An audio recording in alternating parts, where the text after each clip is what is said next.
স্বপ্নযাত্রায় online booking, আকর্ষণীয় ছাড়ের offer, শর্ত অগ্রিম পেমেন্ট,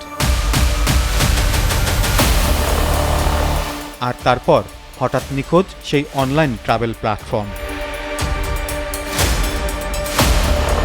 টাকা গেছে, টিকিট নেই, বন্ধ কার্যালয়ে ঝুলছে তালা। আমার প্রায় 70 লক্ষ টাকার মতো টিকিট আটকে আছে, যেটা ফ্লাইট এক্সপার্টে।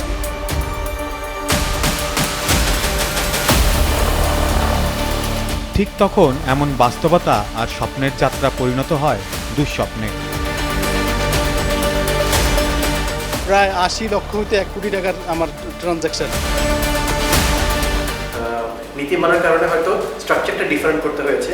স্বপ্নের টিকিট, দুঃস্বপ্নের ফাঁদ। এই প্রতারণার পেছনে কারা, কিভাবে ফাঁদে পড়ছেন সাধারণ মানুষ?